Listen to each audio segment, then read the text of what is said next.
All right, so welcome to our CIAG application workshop. My name is Mara Morris. My pronouns are she, her. I am the Assistant Division Director of the Grants and Professional Development Division at the Department of Arts and Culture. I'm joined today by my colleague, Julie. She will be monitoring the chat, and I will be stopping periodically to answer any questions you might have along the way.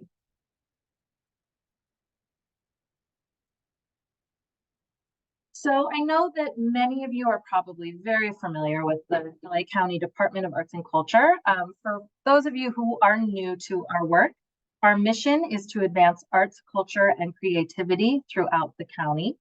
We do this and we envision a region in which arts, culture, and creativity are integrated into every aspect of civic life for all people and communities. The County of Los Angeles recognizes that we occupy land originally and still inhabited and cared for by the Tongva, Tataviam, Serrano, Teach, and Chumash peoples. We honor and pay respect to their elders and descendants, past, present, and emerging, as they continue their stewardship of these lands and waters.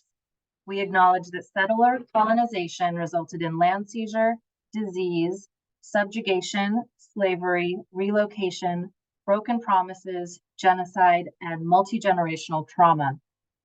This acknowledgement demonstrates our responsibility and commitment to truth, healing, and reconciliation, and to elevating the stories, culture, and community of the original inhabitants of LA County. We are grateful to have the opportunity to live and work on these ancestral lands. We are dedicated to growing and sustaining relationships with Native peoples and local tribal governments, including in no particular order, the Fernandino Tataviam Band of Mission Indians, Gabrielino Tongva Indians of California Tribal Council, Gabrielino Tongva San Gabriel Band of Mission Indians, Gabrielino Band of Mission Indians Quiche Nation, San Manuel Band of Mission Indians, San Fernando Band of Mission Indians.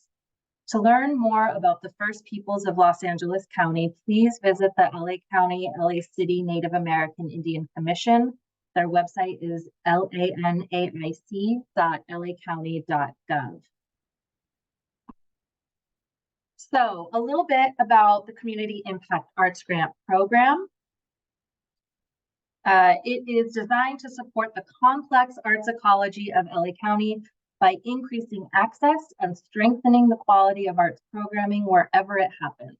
That can be in health and human services, criminal and restorative justice, community and economic development, workforce development, and environmental justice, to name just a few of the types of organizations who have been funded in the past. CIAG's history began with seed funding from the NEA in 2015. It evolved as a pilot program over the next 6 years. In 2021, the Board of Supervisors approved a motion to sustain funding to CIAG, and it signified a recognition of the impact of the program, as well as the county's ongoing investment in the arts and in its cultural policy, which specifically integrates art services into cross-sector county work. CIAG recognizes the value of the arts as a vital tool for civic problem solving. It's designed to promote and highlight cross-sector strategies and support organizations that provide high-quality arts programs as part of their larger mission to provide services to individuals and communities outside of the arts. The program enables these organizations to deliver a wide variety of cultural services to county residents and support arts and culture throughout the region. A few years ago, we mapped the organizations that have received funding through the program, and we found that they're offering their art services to areas in the county and communities in the county that are not typically served by traditional nonprofit arts organizations. So a little bit about how the CIAG award funds can be spent.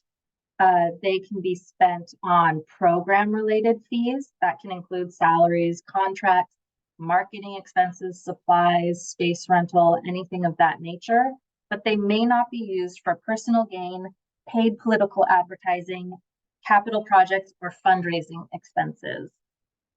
I'll get into more specifics about the award calculations later on, but very briefly, the calculations are based on the number of awarded applicants and the final scores that each application receives in panel.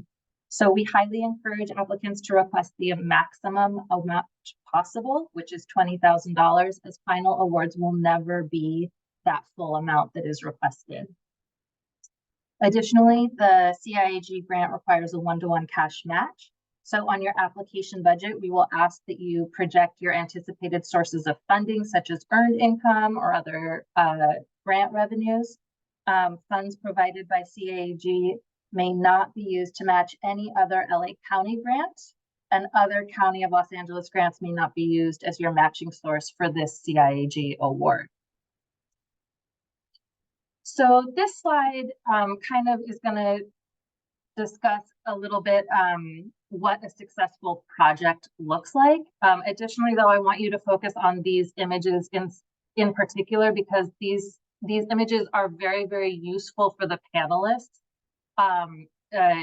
in that they're not necessarily just showing the final product of the art, but rather the artists in community with the participants. So demonstrating process is much more helpful to panelists, which is why we highlight these two images. So this top image is from the Little Tokyo Service Center Community Development Corporation. They utilize art as a strategy for community building and engagement, which is exactly in alignment with what CIAG is trying to fund. The bottom slide, Vista Del Mar Children and Family Services, engages youth in their residential facilities. So this is an example of, I don't know if you can see it, but the faces of the participants are actually blurred. We recognize that there's sensitivity around imagery that can be shown, video and audio might fall in that line, but if you can find a way to work around those constraints and show us artistic documentation of the process, it'll go a long way in helping panelists review your application and understand the work that you're engaged in. So a little really brief history on the county's or the Department of Arts and Culture's Cultural Equity and Inclusion Initiative. I'm going to go into this because it is the backbone of all of the work we do at the department, and it very, very directly stems into why CIAG exists. So you want to be familiar with this, the way we talk about it, and also you want to be infusing your application narrative in the work that you are doing to further cultural equity and inclusion. So the initiative and its many components are kind of outlined here in this timeline, but I think what's most important to focus on is that in 2019, the department began a process to put together a cultural policy, and it was adopted by the Board of Supervisors in 2022, or rather in 2020, and then in 2022, the board approved the Cultural Policy Strategic Plan. So the strategic plan lists very, very actionable steps that the county can take to infuse cultural equity and inclusion throughout all of the county's departments in order to get arts and culture accessible to every resident in the county of Los Angeles. At the bottom here is a quote I'd love to highlight that comes from the directly from the Board of Supervisors. Improved educational outcomes, better physical and mental health care and outcomes, increased housing and housing stability, meaningful employment opportunities, and an equitable and fair criminal justice system. So this is all part of the anti-racist agenda that was put forth by the board. And all this to say is that if you can look at your work through the lens of the department's cultural equity and inclusion initiative, you're going to go far in getting the panelists to understand why your program and project are in alignment with the goals of CIAG. So a little bit about the specific CIAG review criteria. This is exactly the grid that we provide to all of the panelists who score each application. This is the language that they are looking at and looking for when scoring your application. So you want to make sure that you understand this specifically and can speak to it in your application. See here. So criterion 1, it has the highest points value assigned, which I think is important to keep in mind. A project with exceptional artistic merit engages qualified and diverse arts or cultural professionals, provides arts experiences that expose participants to new perspectives, provides opportunities for engagement in the creative process, and demonstrates cross-sector understanding, both supporting the arts and advancing community priorities. Criterion 2, an organization with exceptional organizational readiness, managerial excellence, and fiscal responsibility recruits and retains an engaged, diverse, and qualified board, staff, contractors, and/or volunteers, and has an accumulated deficit of less than 20% of their total operational expenses for 2 or more years. The organization addresses and is taking steps to integrate and reflect the values of cultural equity and inclusion, highlighting any progress made over the last 2 or more years at the board, leadership, and staff level. Competitive applications will address all application questions and provide complete information. So I think that last bullet is important to note that we're looking at both the organization's readiness and excellence and responsibility. And part of the way we do that is, did you address every question in the application? Were you responsive to what we need to see from you? Also, this information about cultural equity and inclusion at your staff, board, leadership level, that's really key. It doesn't mean that we're saying demonstrate that you are culturally diverse. Part of this is it's a process. So we want to know, have you set goals for yourself within your organization? What are they? What's the timeline? What steps are you taking towards implementation? The process is key here. Criterion 3, an exceptional project plan, will outline all aspects of the project with significant detail, including a timeline. It also includes a realistic project budget with accurate cost and income information. So if you're not explaining where your revenues are coming from, that is going to be incomplete in terms of your project plan. If you aren't being really clear about what the timeline is, which includes, ramping up, planning, in addition to evaluation after the fact, that's going to be an incomplete project plan. Criterion 4, an exceptional project evaluation highlights the goals and objectives of the project, along with an assessment plan that will be used to measure impact and success. And then lastly, criterion 5, a demonstration of exceptional knowledge of target constituents and needs. This is the second highest category in terms of weighted score, so keep that in mind. It is incredibly important. This includes a detailed description of the organization's community, including demographic information. It shows how the organization is responsive to the needs of the community served, with a particular emphasis on individuals and communities for whom the arts are not readily accessible.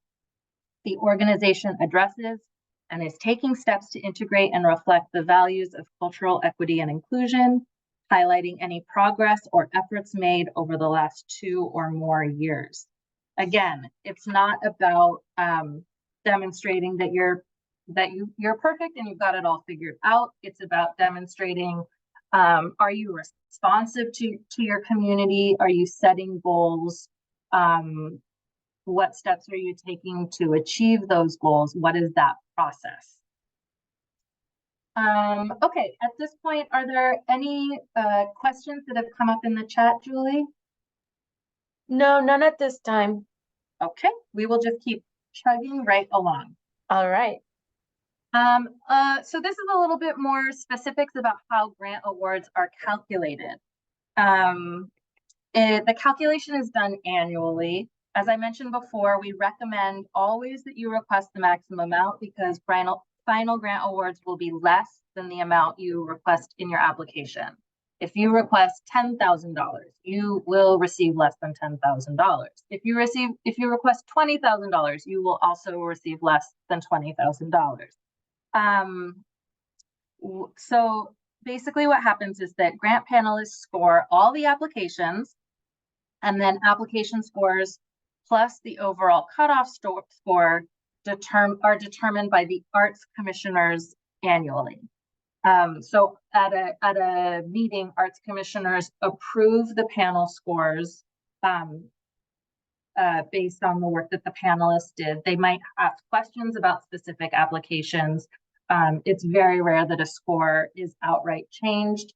But then they also determine what the cutoff score is. So any application that's scored below the cutoff score is not fundable. What happens then is we take all of the fundable applications that receive scores above the cutoff score, and we determine a percentage of the amount that we can fund based on the total $750,000 we have to give out. Because there are more applications than there are awards, or rather than there is like allocations of $750,000. That is why we have to like lower the award amount each year. You can see that the cutoff score number changes from year to year. This past cycle, the score was 75, and the year before it was 70. So that's entirely at the discretion of the Arts Commission, and we do not know what it will be moving forward. So keep that in mind. I mean, ultimately, the majority of applicants receive funding. But it's entirely based on whether or not you can clearly articulate your eligibility and also the merit of the application and the project itself. This is sort of a mouthful. Does anyone have questions about the award calculations at this point? Okay, I'm just gonna keep going. There's nothing in the chat. Thank you. All right. Has anyone here, maybe you can just raise your hand electronically, ever sat on a grant panel? I highly, highly, highly recommend that you do so if submitting grant applications is something you plan to continue doing. CIAG grant panelists, we pull them from our community of nonprofit arts administrators, educators, artists themselves, community members who are very familiar with the LA County arts and social services sectors. It is the quickest way to fully wrap your brain around what a good application entails. Because when you are reading through other people's applications of them communicating their projects and their programs to you, you right away, you understand what they are doing and why, or you don't. And I think it really, really succinctly helps reframe the work you will do in your future applications. CIAG applicants may not sit on a CIAG panel for obvious reasons, but we do have numerous panels for our other grant programs, like the organizational grant program. So if that's something you're interested in doing, there's a link on our website and you can sign up to volunteer to be a panelist. It is paid, not nearly enough considering how valuable the work is, but there is a small fee that we do pay for all of our panelists. Okay, so here is a timeline of the CIAG dates and deadlines. So all applications are time-stamped by SM Apply, and no applications will be accepted after 11:59 p.m. Pacific time on October 4th. So at midnight, October 5th, that's it. If your application was not complete and submitted, apologies, and we hope to get you in the next cycle. In November, department staff audits all of the submitted applications for completeness, as well as baseline eligibility requirements, just to make sure you are a non-arts organization, that you meet the minimum requirements that we'll go over in a moment. And then beginning in the winter, we convene panels to review and score all of the eligible applications. In the spring of 2024, arts commissioners will review and approve the allocations as well as the cutoff score. And then in July, the board approves the grant awards and organizations are then notified of the decisions and we begin the contracting process. The projects must take place between July 1st, 2024 and June 30th, 2025. And final project reports and invoicing, or forgive me, invoices are actually now part of the contract package, but final reports and all of the related materials that we ask in that end are due in May of 2025. Failure to meet any of the eligibility requirements for either the organization as a whole, as well as the project that you are applying for, can result in the disqualification of the application. So please review the CIAG guidelines thoroughly. If you have any questions about your own eligibility, I encourage you to reach out and discuss with me directly. I am available. We are hosting open office hours, which will be a group setting. So those are on Monday afternoons. You can just come on and ask your questions, and there are time for you to also to listen to other people's questions and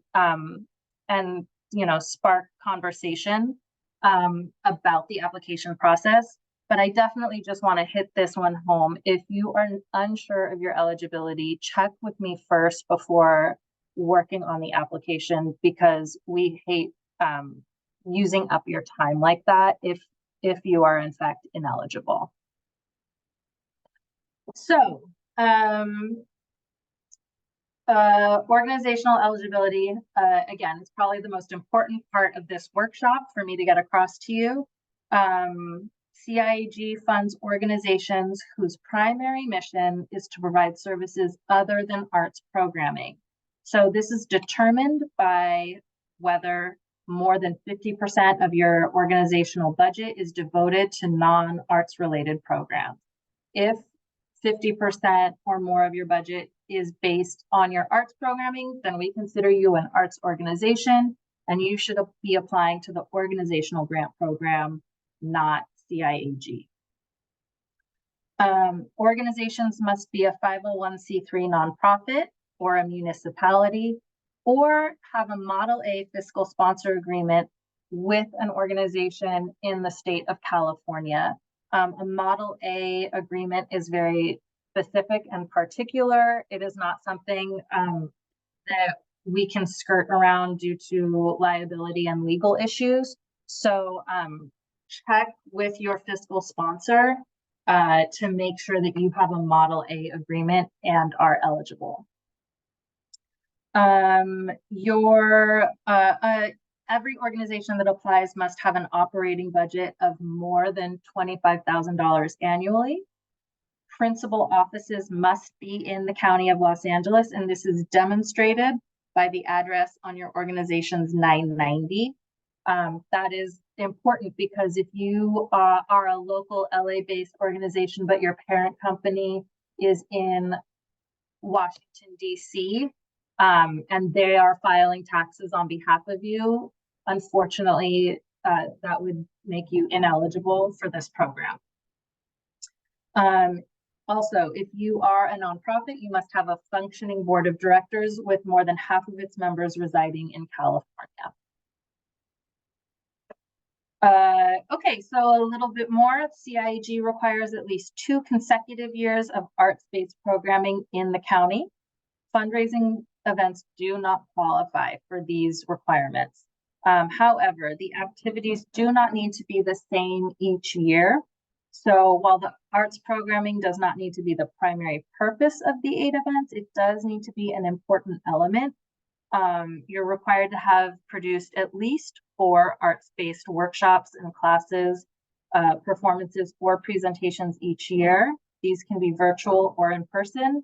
So that comes to a total of 8 activities over the course of the 2-year requirement. This slide lists some of the examples of eligible organizations. Again, we define primary mission to provide services other than arts programming as over 50% of your operating budget being devoted to non-arts programs. This is important because if you are an arts program, an arts organization, you are eligible for OGP, and I can, after this, get you all the information you need to submit an OGP application. Fiscally sponsored projects. I'm not sure if any of you fall under this category, but very briefly, you should assess your own organizational budget to see whether you are eligible for CIAG or OGP. Fiscal sponsors themselves may apply on behalf of multiple projects.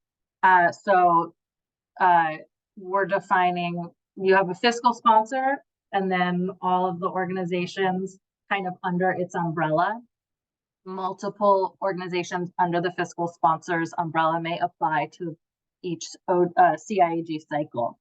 The applicant project, meaning the organization that doesn't have 501c3 status but is working with a fiscal sponsor, that organization must meet all of the eligibility requirements listed here. An annual budget of $25,000 or more, principal offices in LA County, 2 consecutive years of arts activities in LA County, less than half of the annual operating budget being spent on arts-related programming. And again, you must have a Model A fiscal sponsorship agreement. If there are other questions specifically about fiscal sponsors, just stick around after we're done here and I'm happy to answer them. So organizations who are not eligible for CIAG, arts-specific nonprofit organizations, individual artists, LA County and federal departments or agencies are ineligible. Local and municipal arts agencies are ineligible. They should apply for OGP. Private membership organizations that are not open to the general public, K through 12 schools, organizations who are receiving funding from OGP or the ArtsEd Collective, and institutions of higher education, all are ineligible for CIAG. Also, CIAG welcomes projects that include cross-sector partnerships with artists and arts organizations. However, the primary applicant must meet all eligibility requirements for the application to be accepted for consideration, and both members of a partnership cannot apply for the same project. So please coordinate within your organization or within other municipal departments to ensure that you're not submitting duplicate applications on behalf of one project. We will not accept one organization or municipality submitting more than one project application for review. An example of this might be two different branches of a library, right? It's even if you have different addresses, if you're both operating under the one library account, then that would be duplicative. If your program has a friends of organization or support group, that group as a 501c3 can be the grant applicant on behalf of the program, but that group itself must be producing the arts events and meet all of the other requirements listed. If they are just simply a fundraising entity, they would be ineligible. Maura, Yeah, I have a couple of questions in the chat. perfect. Let's see. I'm sorry, let's see. Renee would like to know if an organization can be eligible for both OGP and CIAG. No. So arts organizations are eligible for OGP and non-arts organizations are eligible for CIAG. And that's very cut and dry. You either are one or the other. And so therefore you can't be both. If you have a specific question about your organization and aren't quite sure where to place it, let's talk after the presentation is over and we can go over those specifics together. Thank you. And Mickey would also like to know if eligibility is affected if they've already applied in the past. I'm not sure I understand that question fully. If an organization applied in the past and received funding, you're eligible because you've already proven yourself to be eligible for this award. We encourage applicants to, it's a 1-year grant, and we encourage grantees to reapply each year. So does that answer the question? I believe so. Mickey, did you have anything? If you want to hop off mute, you're welcome to ask your question. Okay. Oh, yes, it was answered. And then I have one last question, but I feel like from Marina, it's we can probably address it a little later. Okay, absolutely. Okay. Thank you. Thank you. And Marina, sit tight and we'll get to you in a little bit. Okay, so a little bit onto eligible projects. Your project must be arts-based and taking place in LA County. It must occur between July 1st, 2024 and June 30th, 2025. That's really important. And I think I'll just highlight that many times people have an arts program that is just ongoing. It doesn't ever begin and it doesn't ever end. It's a series of, let's say, workshops or classes with a specific community. And that's totally fine and acceptable, but just keep in mind that the grant period is July 1st, 24 through June 30th, 25. So we want you to be specific about your calendar within that timeline. What are you doing with, even though your program doesn't cleanly start on July 1st, 2024, how would you designate the grant award to this specific period of time? That is something that panelists often kind of respond to if it feels vague or unanswered. So just make sure you address it.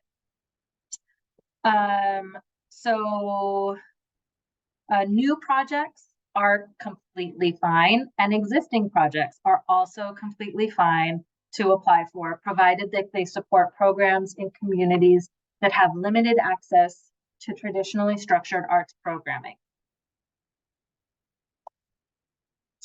Arts education related projects are definitely acceptable so long as they are taking place outside of school and outside of school hours. make sure you read the guidelines closely. There are additional requirements for arts education projects. Also, we highly, highly, highly encourage you to include a lesson plan or agenda or some other item that panelists can use to better understand the workshops or classes, how they are organized, what is covered, what the goals for the participants are, how you choose who you hire to lead them, what their credentials are. All of this information is something that always comes up again and again. Applications that do not include a lesson plan frequently are scrutinized a little bit harder or maybe scored a little bit lower, just because it's hard for the panelists to get a sense of the value of the work that is taking place in those workshops.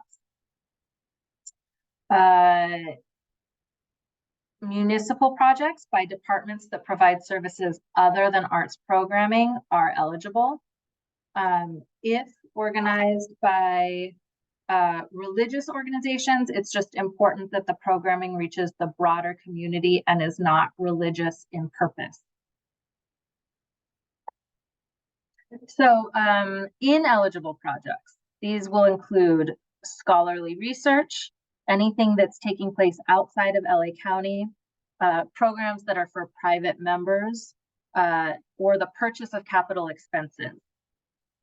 Travel outside of LA County cannot be included as part of your grant-funded project expenses.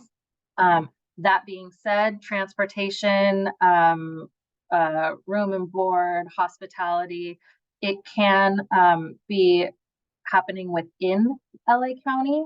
And also, if it is, it would need to be part of your matching requirement as opposed to part of what you are going to use the CIAG award funds for.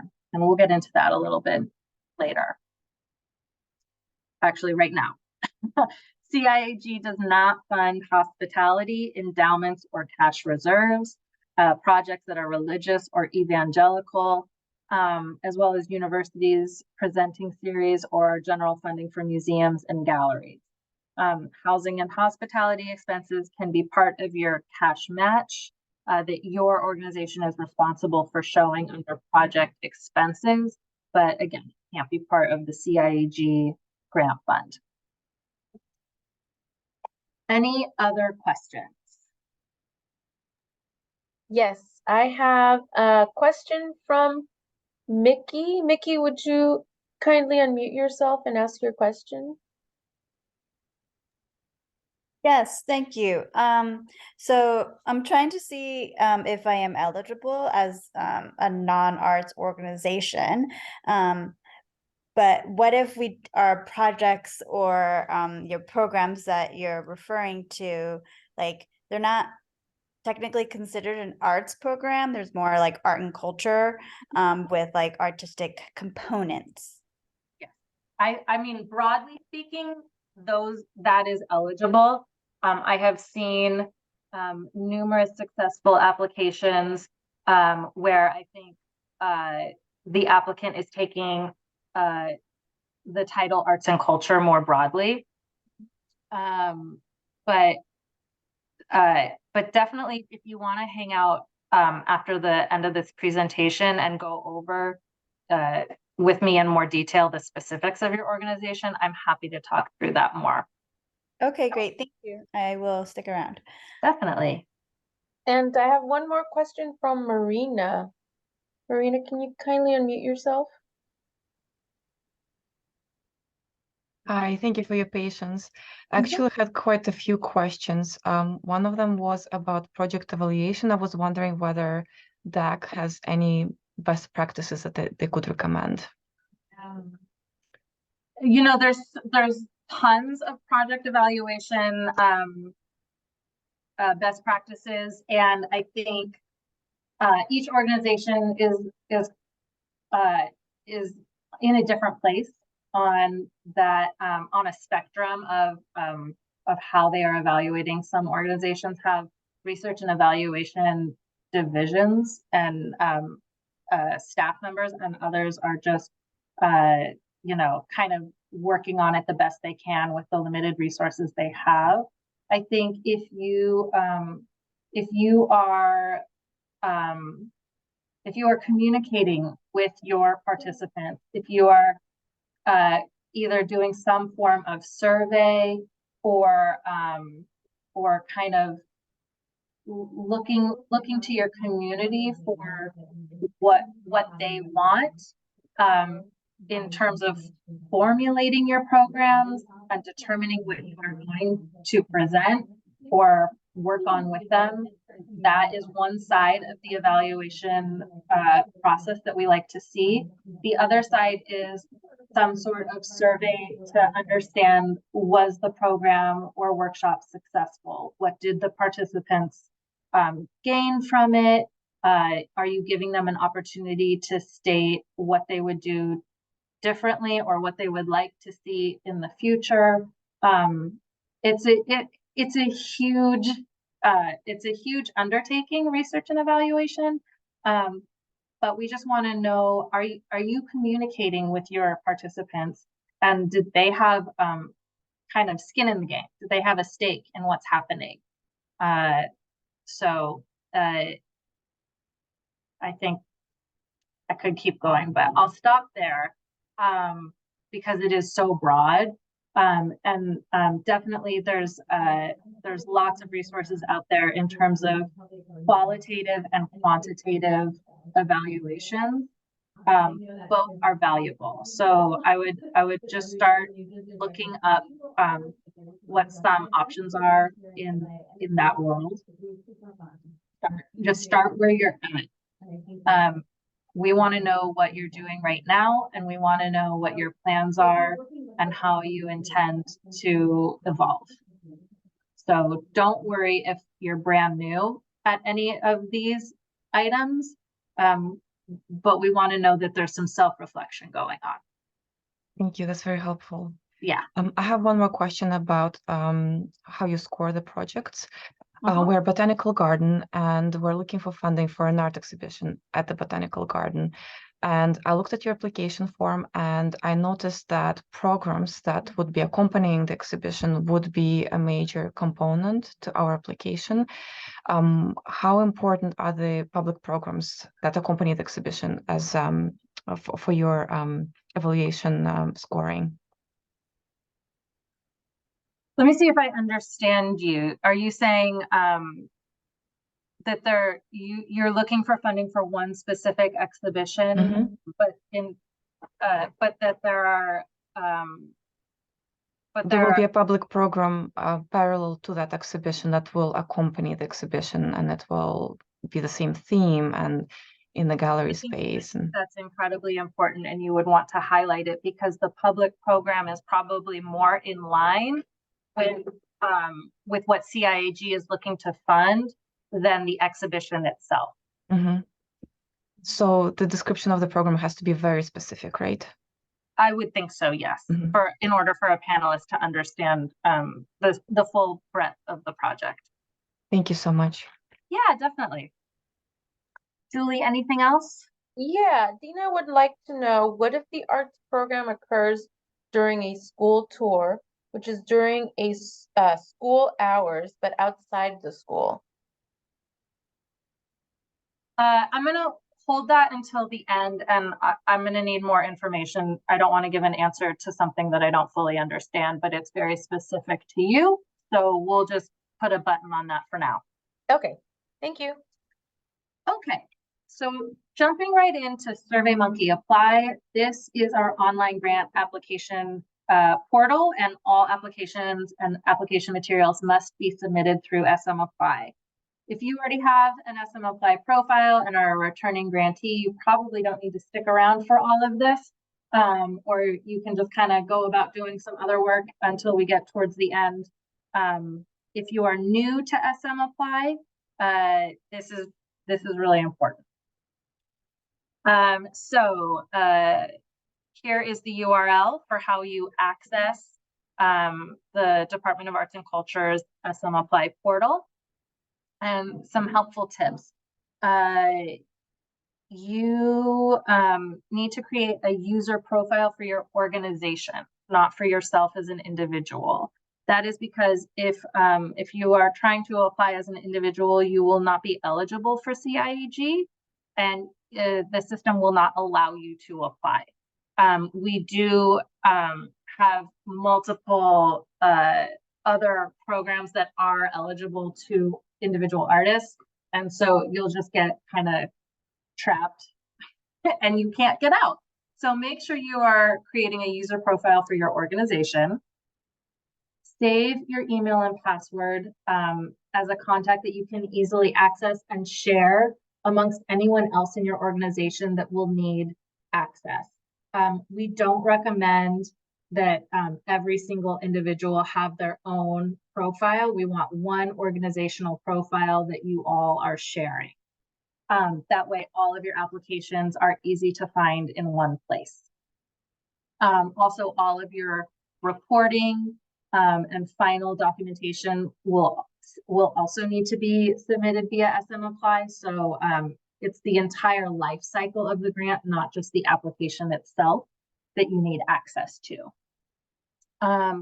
We suggest that you draft your applications and responses in a Word document, and then you can easily copy and paste them into SM Apply rather than creating your narratives in SM Apply itself. And also, please submit early. There can be glitches in the system. SM Apply has been known to be creating its own updates on the back end that will block users out of the system for periods of time. So don't get trapped in some just unnecessary tragedy by trying to get your application submitted within the last 5 minutes of the deadline. Just do it early so we can help you address technical issues that may or may not come up. Also, grant staff will not be working up until 11:59 p.m. on October 4th. Our days end during normal business hours. So if you do have questions after 5 p.m. on the 4th, you will not probably receive any answers from grant staff. Okay, so as mentioned, new applicants, you need to create a user account. You're enrolling as an organization. Please make sure you select organization in your new user setup. If your organization already has an account and you don't know how to access it, reach out to us. We will help you find it. We can help you change your password.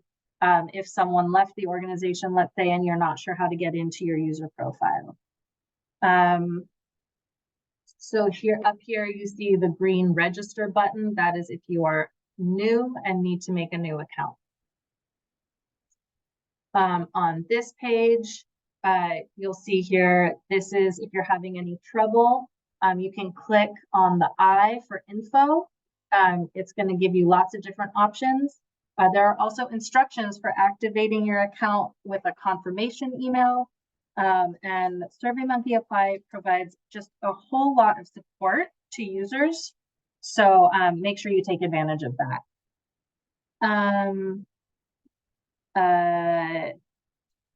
Next slide. We're going to go on a quick little tour of the CIAG application itself.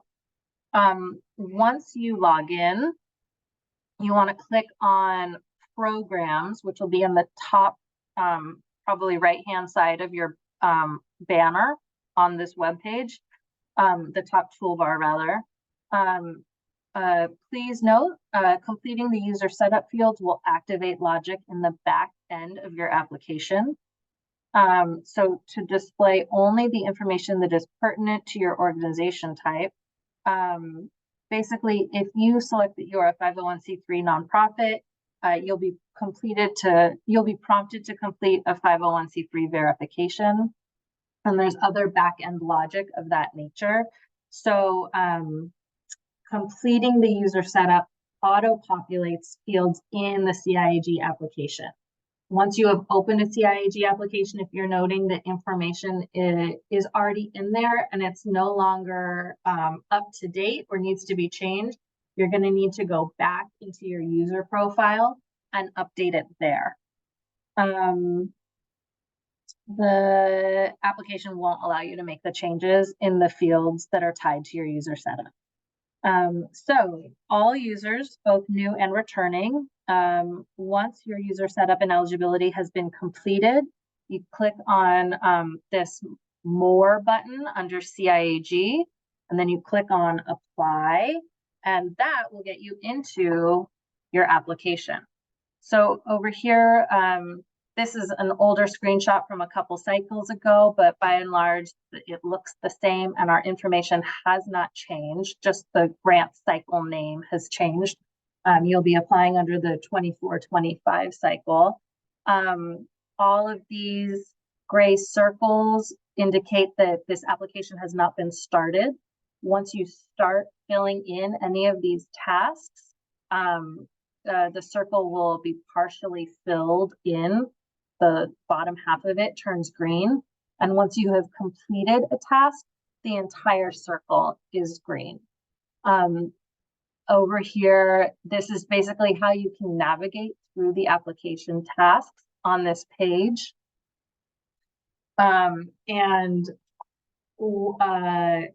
This page is specific to the project budget, but you can see over here on the left, we have a couple tasks that have been started but not completed. And it also shows that this task up here has been started but not completed. You won't be able to submit your application until each task is complete. So if you're missing any information somewhere, you need to go back into that task and see what still might be missing. So this is the project budget page. This CIAG fund number in the top two areas, this auto-populates from your project request task. So if you decide you actually didn't want to request $20,000, you would need to go back to your project request task, update the number there, and then come back here to have these numbers be updated. The amount you request will automatically be pushed over into the required match. Your match can be greater than the request amount, but it has to at least be equal to. It cannot be less than. It's important that you provide budget income and expense explanations when appropriate, specifically for anything that you put under the quote unquote other category. But additional information on budgets is always welcome. I have never sat on a grant panel where at least one panelist doesn't fancy themselves a CPA and knows how to cull through a 990 and an audit form, and they're gonna have hawk eyes on the budget. So anything that you think could be better explained in an explanation should be. Don't skip that real estate in your application. It's always helpful. Let's see here. We are now on the grant request amount. Here, oh, sorry, the meets or exceeds requirement down here, it's showing an error at the moment. That's because this budget needs to include at least $20,000 in other corporate contributions or foundation contributions. The $20,000 is what you're requesting from the county. If you also anticipate receiving $20,000 from the state or the city, you could update the government line there. But the reason the error message is showing is because we need to show at least $20,000 in additional income besides the request you're making for CIAG, if that makes sense. Okay, any questions about budget before I move on to artistic documentation? I don't have any in the chat at the moment. Perfect. Okay, So artistic documentation can take many different forms. A lot of people provide video or audio. All panelists are gonna review a minimum of 5 minutes of video or audio documentation. If you submit a video that's much longer and you want to make sure though that panelists review a specific part, please indicate that in your description, such as start at the 5:30 marker or some language such as that. They are not required to review the whole thing, so you just want to make sure that people are getting to see your work at its best. If you are submitting still images, you may submit up to 10, and I recommend that you do submit the full amount. Again, take up the real estate that we provide. This is your opportunity to show who you are, who the work is for, how they engage with it. So take up that space. So much of the storytelling comes from the artistic documentation as opposed to the narrative. It's where the impact of your work is really on view. With CIAG, showing how your work connects with your mission is as important as the quality of the work being shown, if not more so. We are not expecting, expert documentaries or really glossy, shiny, incredible final products. We know that you're spending your resources on the work, but we want you to be able to convey the work to the panelists. It is important that you keep in mind the artistic merit criteria. You're indicating that there are opportunities for engagement, cross-sector understanding, advancing community priorities. All of these are incredibly important. So if you can highlight those specific ideas, you have done your job very well. The description of the sample and how it connects to your mission is really important. If you're just dropping in a video but not giving panelists any indication of what they're seeing, you're missing a link there. So you can provide context about the work, titles, locations, artists, dates. We want to know, is this recent? Is this still what you are working on and what the work looks like, or is it a decade old? That's really important. Also, each video sample may be a maximum of 5 minutes long. Again, if it's longer than that, tell us where we should watch and from and where we should watch to, because panelists aren't going to sit and watch the full 30 minutes or hour-long video. That being said, the entire sample and not just what you're indicating is part of your application. So keep in mind that they can watch any part of it that they choose if you're submitting a whole long video.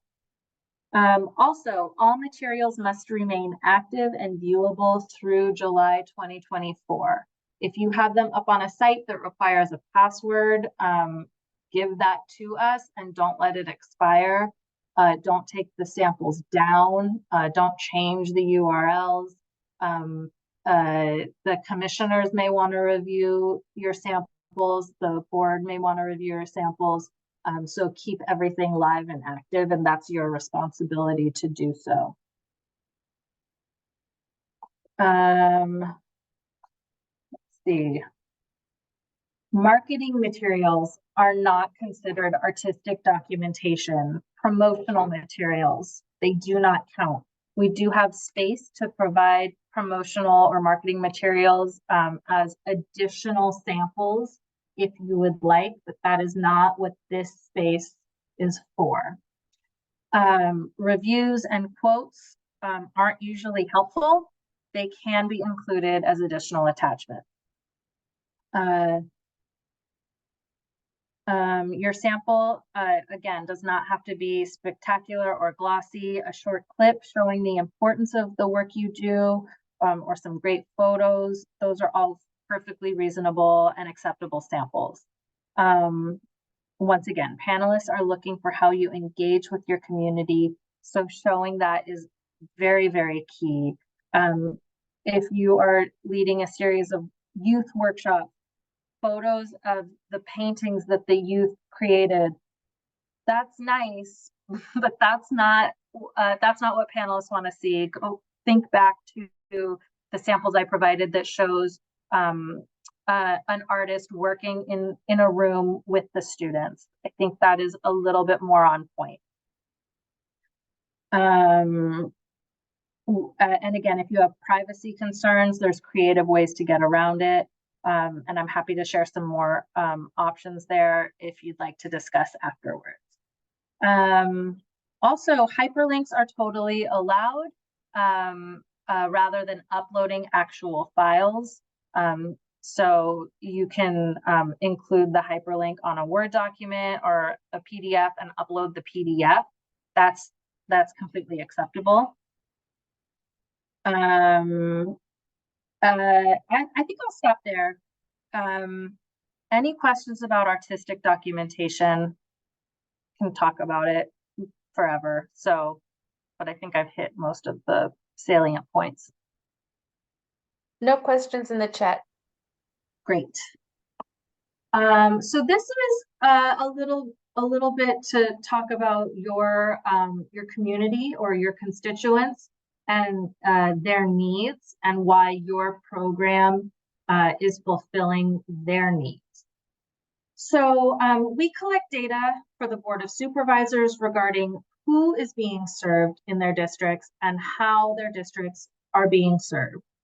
So a lot of the information that we are able to provide comes straight from our grantees. Both parts of that question are important. Who is being served and how? So try to speak to the artistic needs in addition to your overall missions needs. Everyone answers this differently based on your organization. So this is really an opportunity to detail your community engagement efforts. You want to link between the project and your organization's overall mission, as well as the constituency that you serve. So be specific about why this project or program is important. We're asking you to really hone in about your community. This could include zip codes, neighborhoods, individuals, race, gender, sexual orientation, age, cultural characteristics, economic characteristics, and again, the cultural equity and inclusion efforts. So have you completed surveys and received some feedback and realized maybe you're missing some core demographics in your constituents? Well, what are you going to do to target that next year or the year after, or in the next 5 years? What are your goals and why? Make sure that you write your narrative responses in a Word document, and then you can just easily copy and paste them. And also so you can be sure of character limits, because there's going to be character limits throughout the application's narrative. You know, this is the part where we want to make sure that you understand who you are serving and how the arts program is in both in service of that community, as well as in service of your mission. Okay, so this is a checklist to help you keep track of the supporting materials that your organization is required to submit as part of the application. The application slides, these slides are going to be available on our website starting tomorrow or even later today, as well as a recording of this workshop, so you can refer back to them. and I definitely recommend keeping a copy of this checklist nearby if you want to catch a screen grab right now. We need, in addition to the artistic documentation, 2 letters of recommendation or reviews within the past 18 months. So your letters need to be dated. A federal Form 990 that cannot, or it has to have been submitted on or after December 31st, 2021. So if you file like June 30th, then that needs to have been in 2022. June 30th, 2021 will not be accepted. If your organizational budget is greater than $2 million, we additionally require an audit from the same fiscal year as the 990.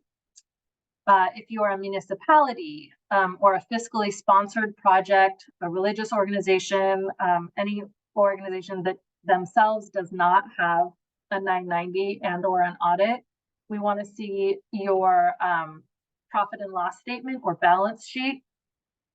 That is so we can determine that your organizational budget is greater than $25,000, which was one of the eligibility requirements.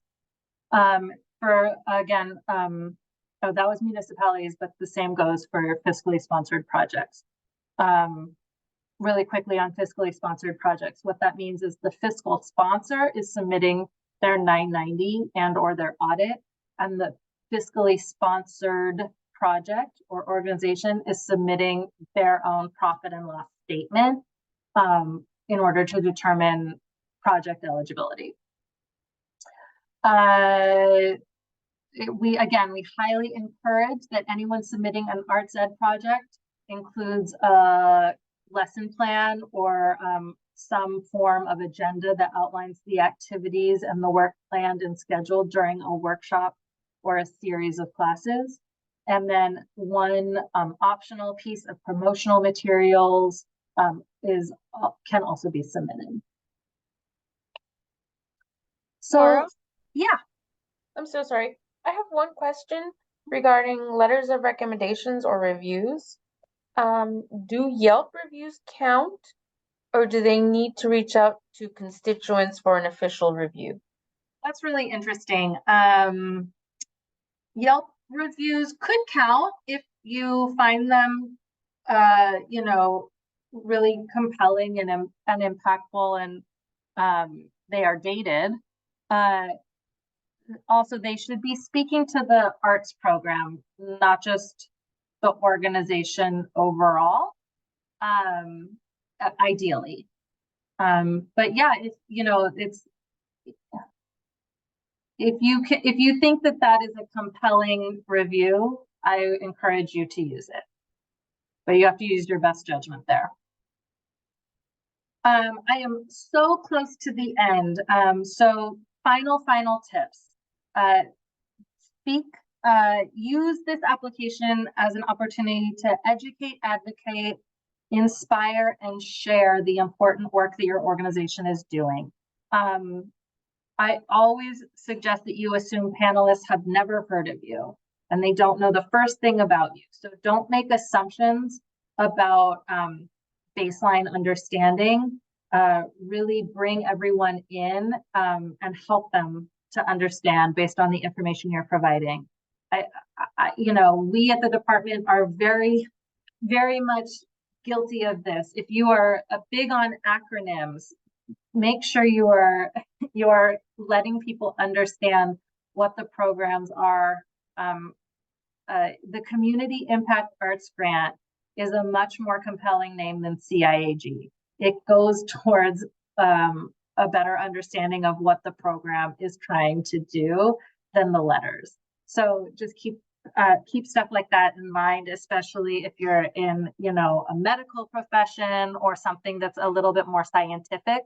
We're arts administrators here, and so we want to make sure that we understand your work.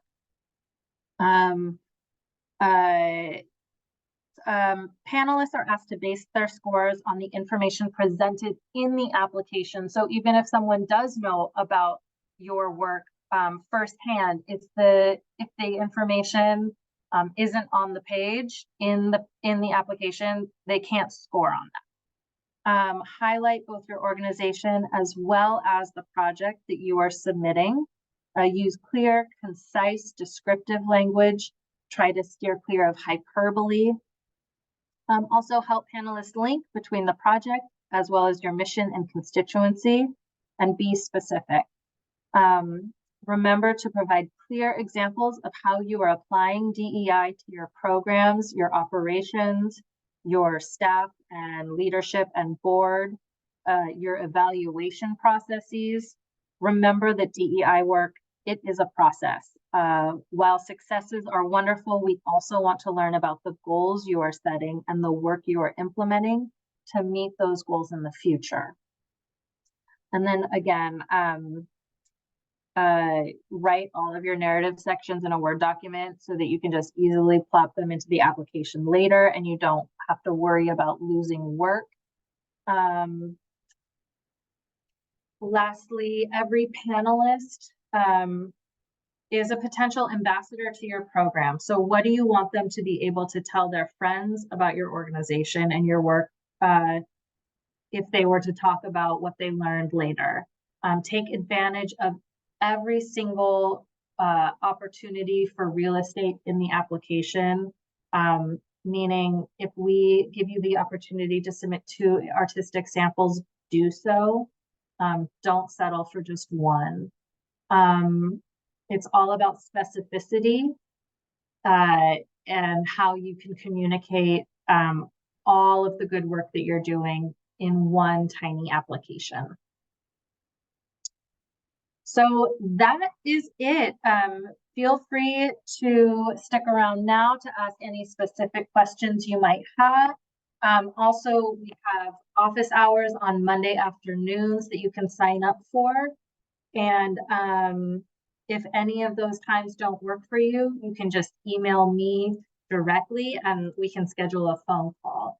I'll go ahead and stop sharing now and drop my email in the chat.